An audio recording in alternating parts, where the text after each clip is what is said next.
welcome back to the Weekly Mash, where we mash together books, authors, and all things bookish.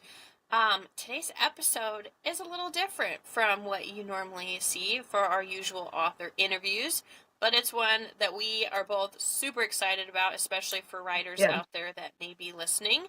Today we are joined by Abigail Turner, who co-owns the publishing company PipStones Publishing with her mother, and we are going to be looking at how they together help authors bring their books into life through services like editing, formatting, publishing, distribution, and marketing. Awesome. Yay. Abigail, thank you so very much for joining us.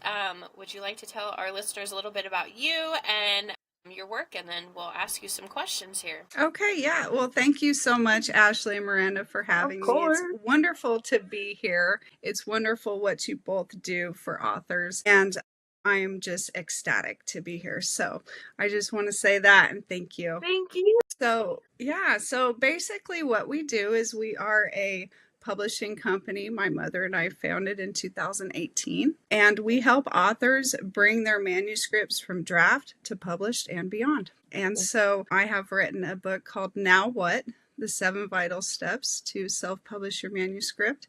And it has some basic things in there that help authors kind of get their book going, and then a few things that help them beyond their publication date.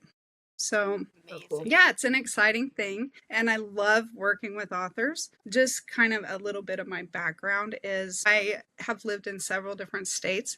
So I've lived in California, Arizona, Nebraska, Wyoming, Colorado, Alabama is my current home, what I call my home too. So I love the South and the people here. And I love, just connecting with authors at craft fairs and different places like that. I originally am a musician of 35 years. And so I was a music teacher for almost 20 years. So I have background in that and looking at the fine details and things. So I think that's what kind of led me into, this kind of service area that I do. And we originally started to publish my mom's work, and that grew into there was a need for author services. So here we are. Awesome.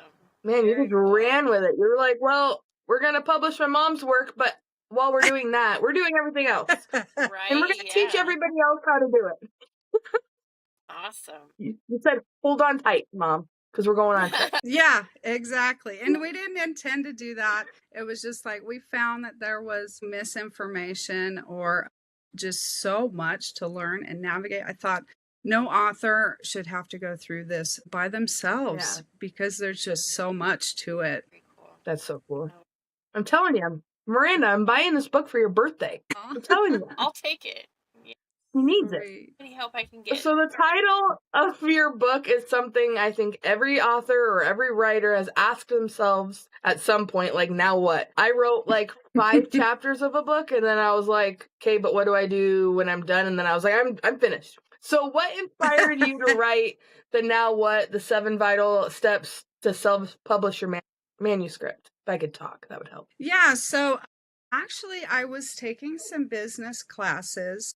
I don't know if you know who Spectacular Smith is, but he is a musician, and he has these entire courses and classes that he put out for people who are wanting to expand their businesses. And so with that, I was given some ideas about, you have these gifts and these talents, and you do these things with them. But is there anything really that someone can just take and say, you know what, I can run with this?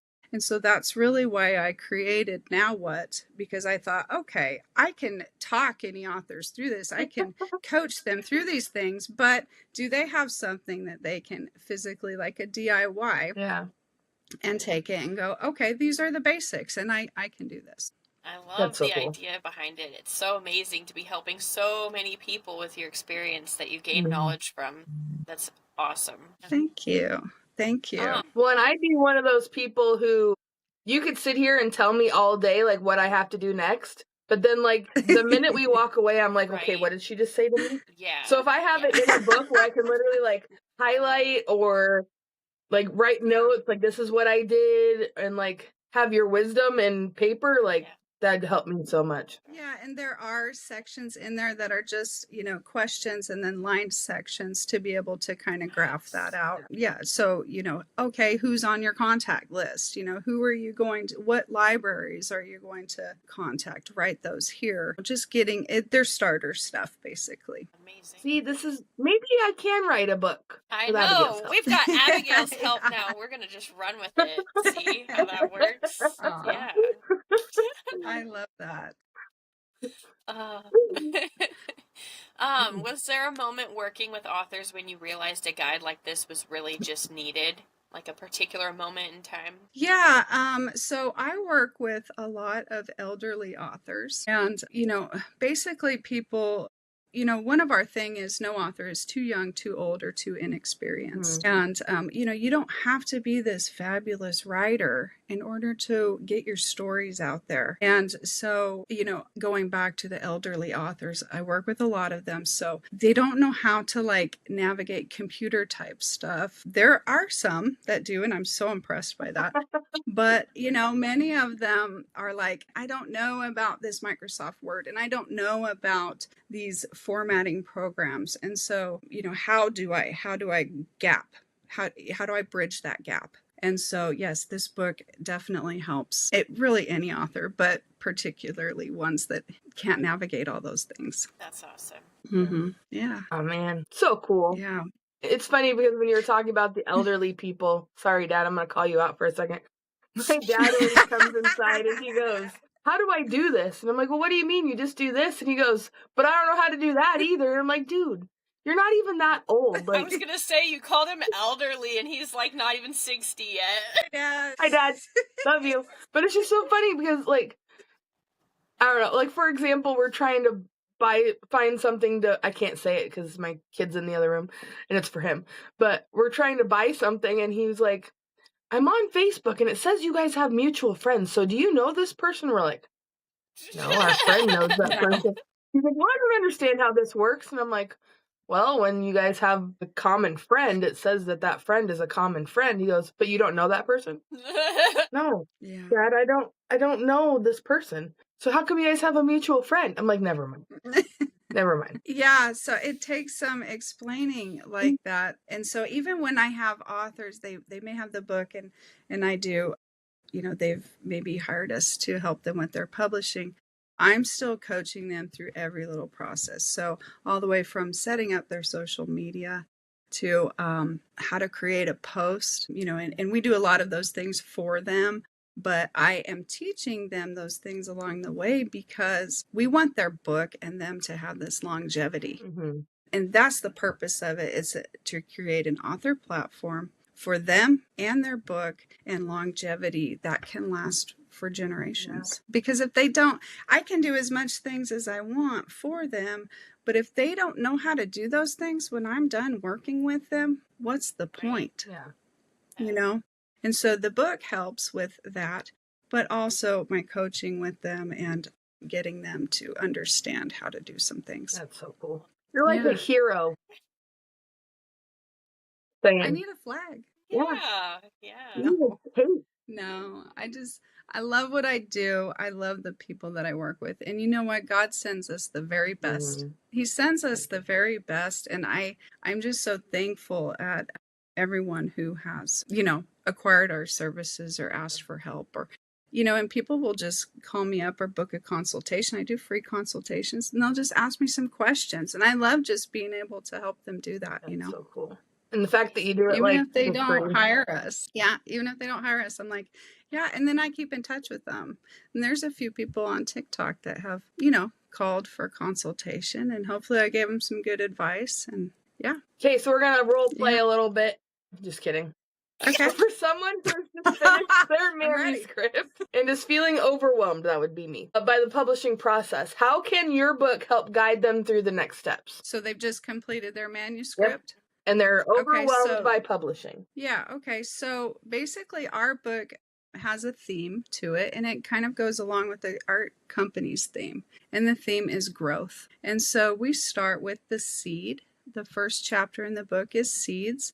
And that is your manuscript intact. And so it'll, go through the different parts that are in a book. And, of course, you're going to choose and pick which parts are necessary for your book. You might have a prologue if you have a fantasy book. Yeah. You may need an introduction if you have a memoir.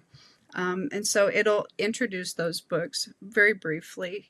If I wanted to go through every single thing in depth, that would be a whole nother book. Okay. But so it's, briefly mentions those and then what parts you would need for yours. And then the second part is the editing essentials. And that is the stones. That is the foundations to a good book. If you don't have good editing, your book is going to flop. Mm-hmm. And so you need to be editing.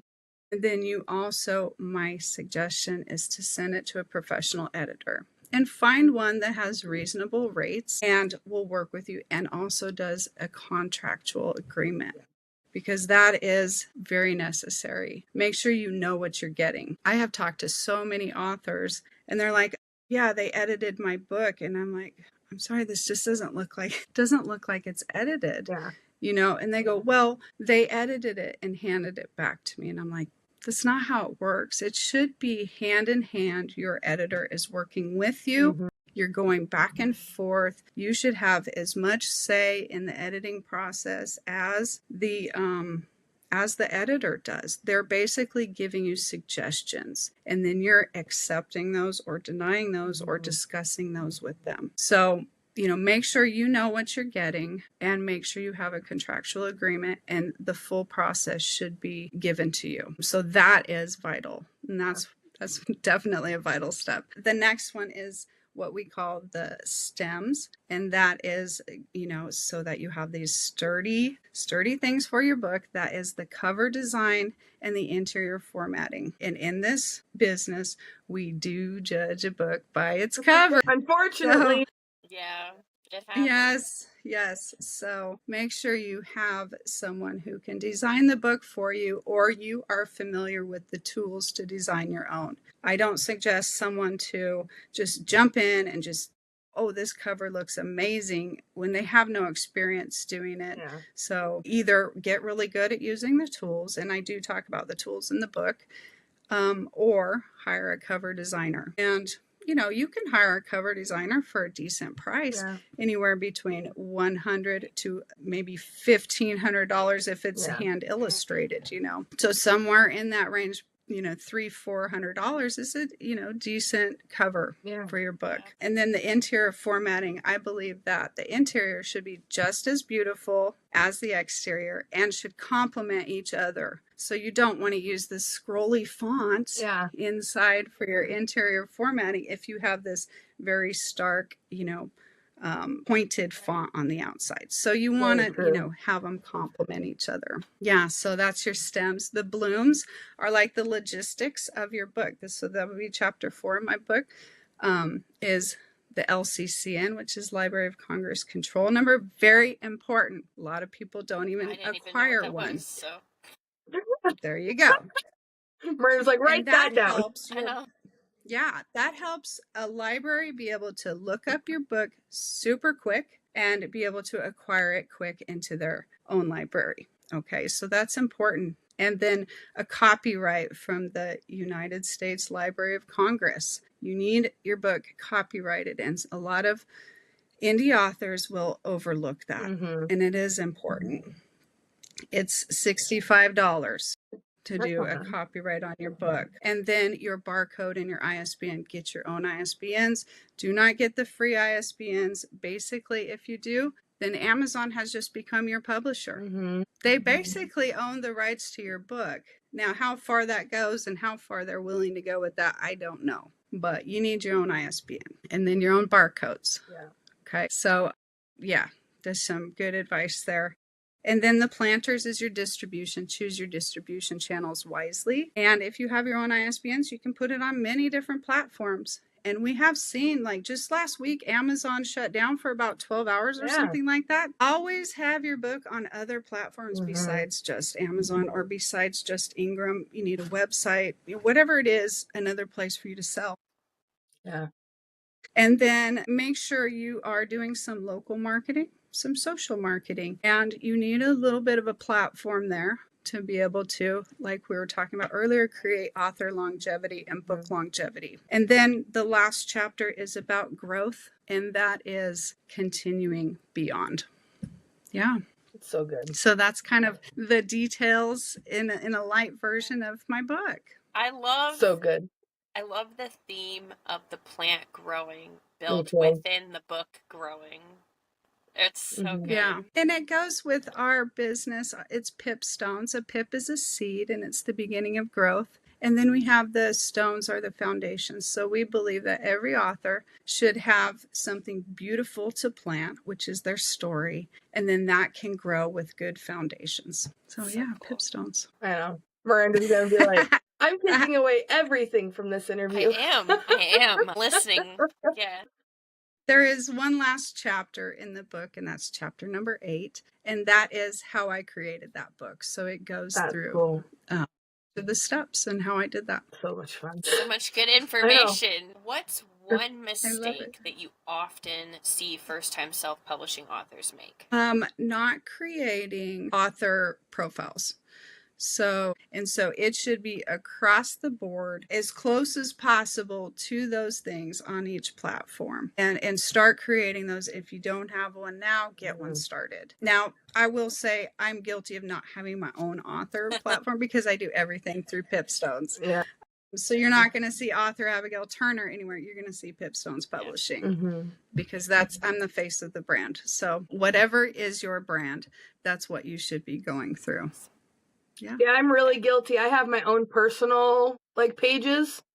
Number one, they just all got taken down, so that doesn't help. But number two, I never use my personal. I'm always on the Bookmash. She is the face of Bookmash socials. You're the face of the Bookmash. Yeah. So everyone knows you as Ashley, the Bookmash girl. Yeah. So I guess that is my author page. Gotcha. Yeah, see, same.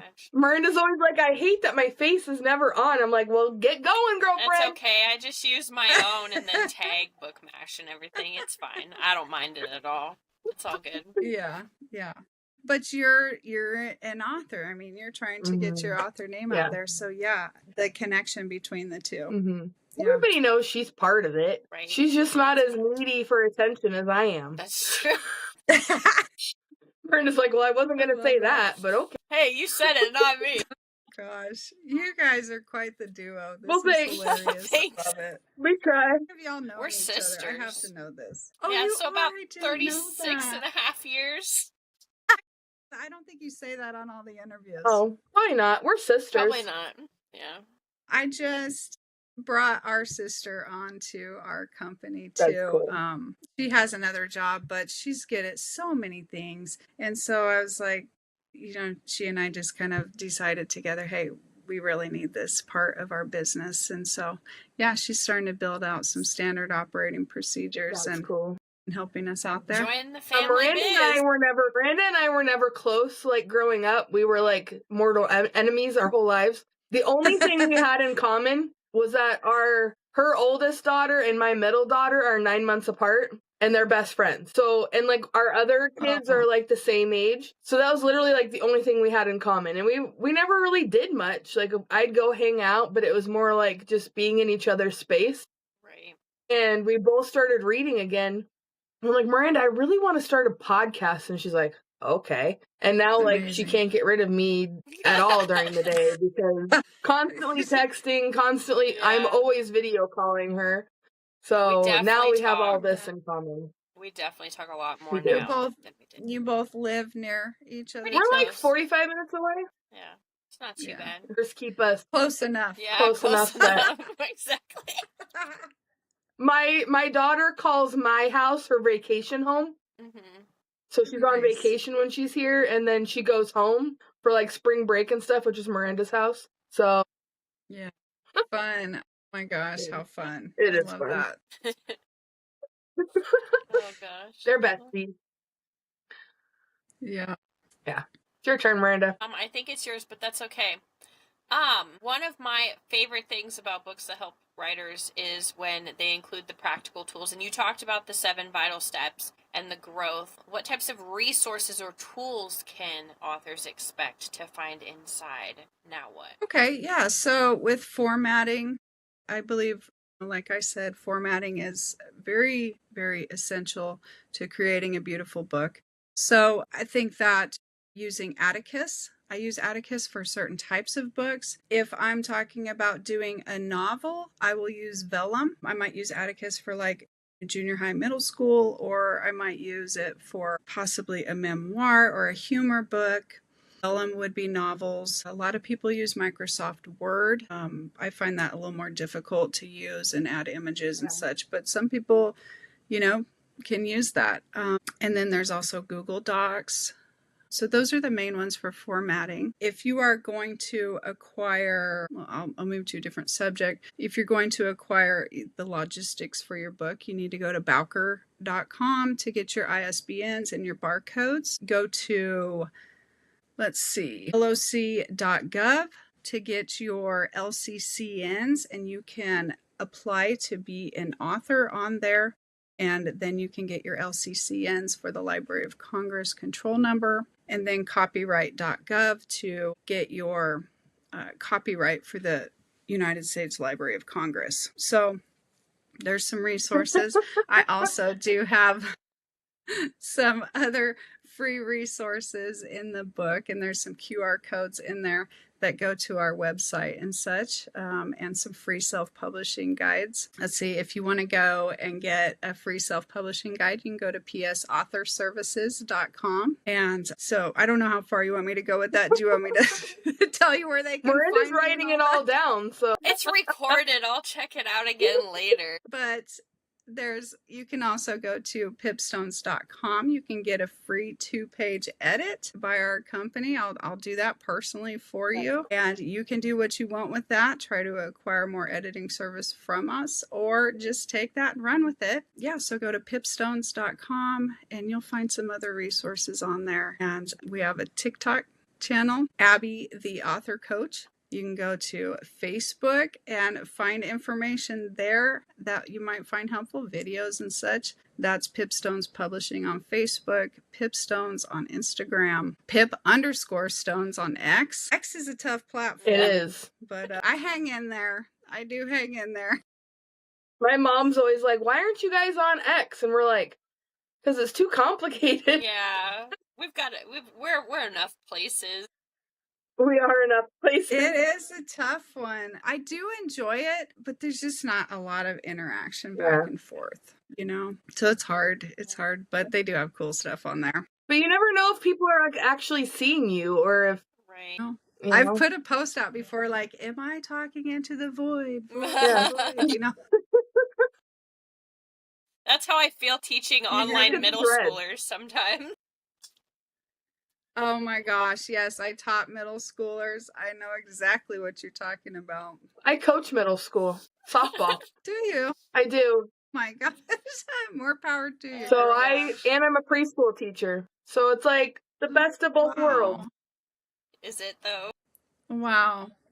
I bet you're an amazing teacher. Oh, thanks. I don't know about that.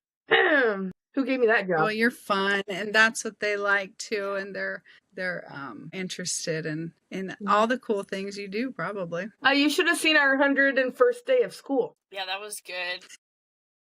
So everybody does their 100th day of school. I did our 101, and we were doing Dalmatian themed. Well, of course, I was Cruella de Vil. I went a little bit crazy with the Cruella de Vil. It was cool. More power to you. That's why I teach middle school. I can't do that. Miranda's like, no. Nope. No. Yeah. Okay, we're going back to you because I could sit here and talk about me all day. Right? Yeah.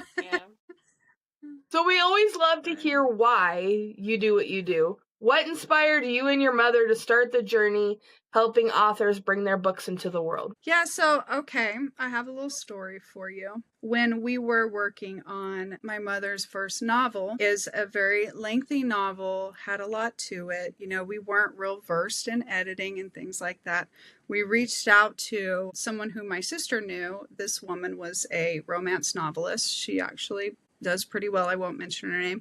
But to try to get whoever was editing her books to edit ours. And she just was really snooty and ugly to us about it. No. And she was like, why would I give you my editor's information?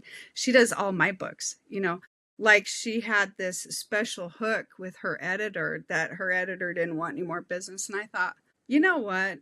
I looked at my mom and I said, no author should ever have to go through this, ever. And it was really then and there that my mom and I sat there and went, how can we help other authors? And how do we learn how to do these things the best way that we can and make it an enjoyable experience for authors? Because that was really like whoa, is this what it's like in this world? And I just thought, it can't be like this. It cannot. No. So that's what inspired us to start our company. That's amazing. And people are so ugly about it too. Like once you do it like every single day and like you get tired of your job, people just become ugly. And it's like, why? When I'm the one paying you, why would you be ugly to me? Exactly. Yeah, I know. I don't understand it. People these days. And I'm sure that her editor would have loved to have had some more work. Right. Yeah. Because they're freelancers, you know, and that's how they make their bread and butter. That's their bread and Word butter. of mouth is the biggest thing too. Yeah. If I knew who her editor was, I'm not an ugly person like that, but it's kind of like, I'd like to have a conversation with her. No. That your authors are not giving word of mouth. Right. Goodness. Yeah. How unfortunate for them. Yeah, like she owned her or something. I'm like, this isn't like the 1800s where we're commissioned to do work. You know, we're not Mozart here. Goodness. That's commissioned terrible. by the king. Terrible. Gross. Well, we're going to do some rapid fire, but before we do, you mentioned before we started recording that you had some other books, some other works that you have developed. Can you tell us a little bit about those? And then when we do our rapid fire, we could like branch out from just the one work. Sure, yeah. Okay, so my first book that I wrote was a children's book called Eskimo Joe, A Musical Journey. And I wrote an activity guide to go with it. And it's like this resource guide. I actually intended it, like I said, I was a music teacher for a very long time, almost 2 decades. And so I wrote it to help the general classroom teacher integrate music and other curriculum into their day. And so I created that and this resource guide to go with it. It also has a musical narration to it. Fun. And it's in poetic form. So it's really unique. And like I said, I was a musician. I am still. I played the flute for 35 years. Wow. So the flutes on there are Native American flute and they're played by me. That's so cool. It just has this beautiful native sound to it and some drums with it. And it goes through the whole book. It's just really a beautiful experience for any classroom. And there's stuff about history of biology of the animals and different things in that activity guide, storyboards and dot to dots and you name it is in there. So that's kind of a special thing. I originally wrote that for a Mommy and Me music program, but I just had to write it down when we started publishing. And I do have all this stuff on my TikTok shop too. Okay. And then I also wrote a Southern humor book called Redneck Sayings and Terms. And it is based on my husband, who is originally born and raised in the South. We live in a little town called Red Level. And when I moved out here in 2006, it was difficult for me to understand the lingo. I'm sure. And so I guess now that I do, I'm part of it. So, but it's fun and it talks about my love for the South and the people here too. And then I've got some important chapters in it, like the history of the redneck and where that came from. And then also about the Second Amendment and, different things like that, have to do with the South. So yeah, that's a fun book. And then I have Now What? And I just finished a Christmas novel, so who knows? Maybe I'll publish that at some point. So we'll see. Well, I know a lady if you need help. Just so you know. Oh, yeah. I know a lady. Just so you know. Oh, that's funny. She was really fun to interview. I'll give you her information because I'm not like that lady who wouldn't give you the editor. I'll give you all the secrets. We're happy to share. Give you the skibby. Yeah. Okay, we're going to go into rapid fire, which never ends up being rapid fire, but that's okay. We'll try. Okay. I'm ready. Okay, so coffee or tea or something else? Okay, coffee definitely in the morning and when I wake up in the middle of the night to write. But I drink unsweet tea, which I know is not well known in the Right. South. I was I'm gonna say, one you're of in the those wrong place people. for that. Right, right. So when I ask for an unsweet tea, they're What? like, "You want sugar with that?" No, unsweet. That's hilarious. That's the point of it, being Yeah. unsweet. That's Yeah. funny. That is funny. When you write, are you a plotter or a pantser? Pantser, definitely. Yeah. That's why I write so many different types of things, is because whatever comes to mind is going to come out on the Yeah. paper. Yeah, I can see that. When you're reading, paperback, ebook, or hardcover? Paperback. Yeah. I like something physically in my hand, and I like it to be floppy. I Me can too. turn it easy and all that. Yeah, comfy. Yeah. Without breaking the spine. Yes. Can't break the spine. That's right. Yes. But floppy to be able to turn it. Favorite part of publishing, editing, formatting, or marketing? Formatting, definitely. I love it. I love it when the authors get their, formatted stuff and they're like, "Oh my gosh, this is really beautiful." I'm like, "Yes. You're welcome. Yes, I did that's that. what I want You're right welcome. there." Mine would be the Yes. marketing. Probably. Awesome. Yeah. I have somebody that helps us with that. I have a team of people. Awesome. Hey, yeah. Yeah. Do you need help? I got you, boo. I'll be the face. Awesome. We may just trade services. Just saying. Well, you'd have to trade with Miranda, and I'll just do mine Okay. because I'm not writing a book. Okay. I started, not All finishing. right. One word to describe the self-publishing journey. In a positive way or Let's go. it can be very full. Yeah. And so you got to know your parts and pieces. First thing an author should do after finishing a manuscript, in one word. Celebrate. Yes. Should I like it. celebrate. Good one. That's a huge accomplishment. I just got the chills. When I finished my novel, I sat there and I cried. I cried. I was like, "Oh my gosh, this was..." Yeah. And a lot of people do. They'll sit there and they'll cry. And then I was like telling my son and telling my husband and just so excited. Celebrate. We just got done with an interview right before you, and we asked her what she does when she's finished with her manuscript, and she said, "I cry and then order food." Yeah, see? Yeah, almost everybody cries. They're just like, "Oh, this was just so much of my heart, Yeah. Yeah.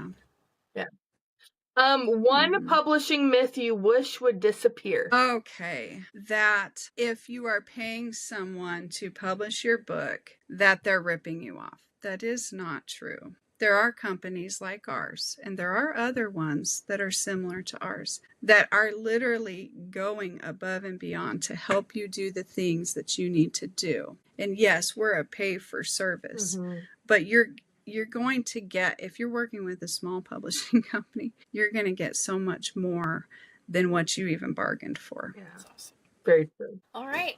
Well, that was all of our questions for you, and you already told us everywhere we could find everything you and PipStones, so we'll have everything linked in the captions below. Abigail, thank you so much for joining us today, and we will Thank you. see everyone next time. Thank you for having me, and have a blessed day. Of course. All right.